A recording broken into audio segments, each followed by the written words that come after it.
Hi, I'm Mike. This is a Mike for Spokane update.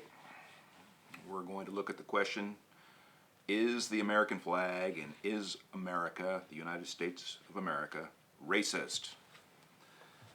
There's this narrative going around these days, and actually it's become more prominent the last 4 or 5 years, is that our heritage, our culture, the whole essence of the American experience is built on slavery and racism. And anymore, there are certain factions, and a lot of this is coming out of our education system, oddly enough, that our institutions and the whole basis of free markets and how this company became a great economic power was due to our inherent racist nature. So is the 4th of July a white wing holiday? I don't think so.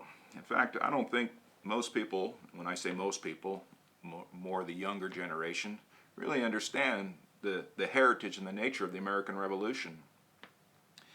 I'd like to talk about one person during the Revolution in particular to start this off, and his name is Wentworth Cheswell. He was an assessor, he was an auditor, he was a selectman, and a justice of the peace.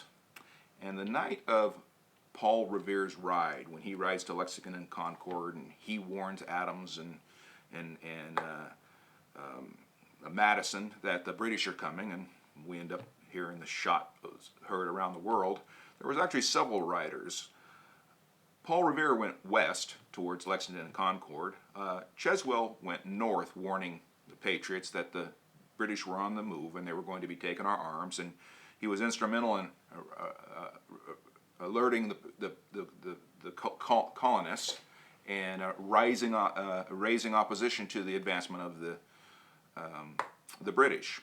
He is significant because he was an African American, probably mixed heritage as a lot of people were in that day and age, but his grandfather is thought to be the first black person to own land in New Hampshire, and the deed shows 1717, so 150 years before the Civil War.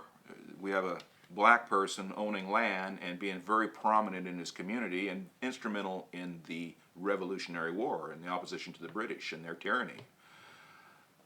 He's not an exception. The colonies was a cultural melting pot. People came from all over the world to live here.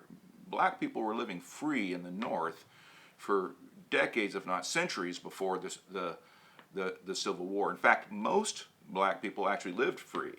Now, being free is relative. If you're living in abject poverty, as most people probably did during that time and age, black, white, and in between, freedom might be a little bit overrated. There's a lot of people living in slavery, so to speak, that were living better and better fed, better clothed than free people, white or black, living in abject poverty during that time of history. Back then, life was hard and it was short, and it really didn't matter what your skin color was. But the contribution of minorities through our history during the Revolutionary War is significant.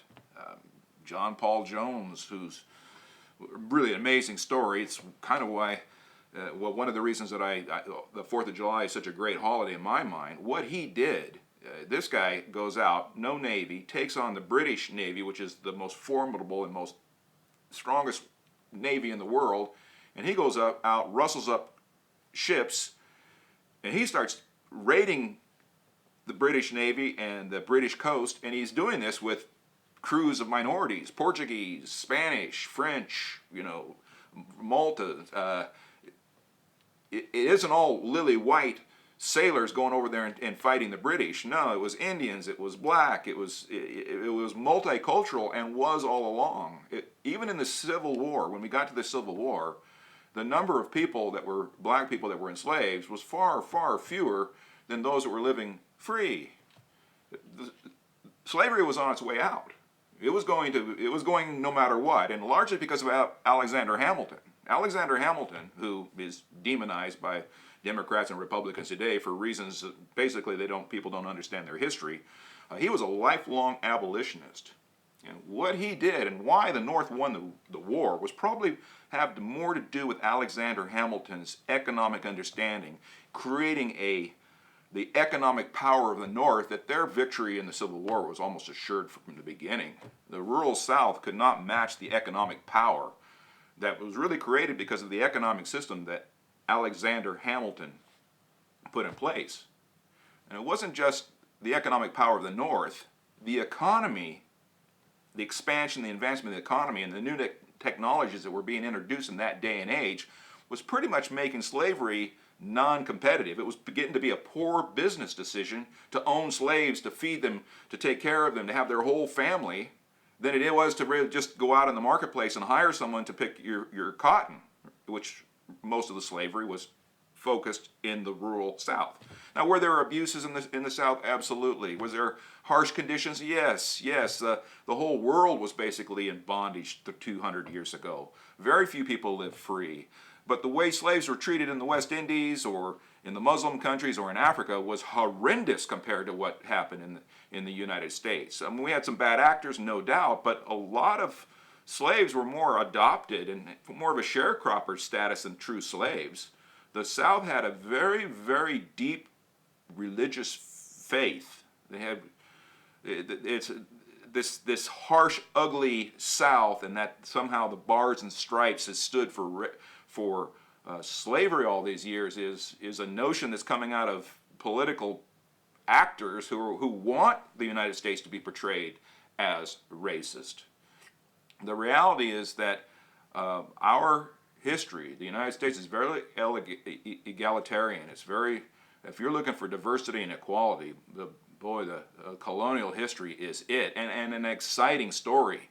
If you ever take the time to study the Revolutionary War and just what an amazing, exciting story and selfless acts of the people that came before us, laying down their lives for the opportunity that we may one day live as free, is just one of the most fascinating stories of all time. And it wasn't just blacks, and it wasn't just Asians, it wasn't just other people that came to settle here. It was the women too. There are a number of women who are qualified to be on the U.S. currency. I mean, the story of Captain Molly, Lady Knox, Nancy Hart, Abigail Adams. Oh, what a list of these great patriotic women that contributed so much to our freedom. So on this day, this 4th of July, I hope everyone has a great weekend and they can enjoy their holiday with their friends and families. But think about our history here. This is a worthy remembrance, the 4th of July. It wasn't just white people. It was blacks, it was women. We rose up unorganized and did an amazing thing back in around 1776. And every American, black, white, and in between, you have every reason to be proud of our American flag and our American culture. So happy 4th of July to everybody, and thanks for tuning in for this Mike for Spokane update. Next week we'll get back to the business of police oversight and some of this contracting irregularities. But for now, enjoy your 4th of July weekend.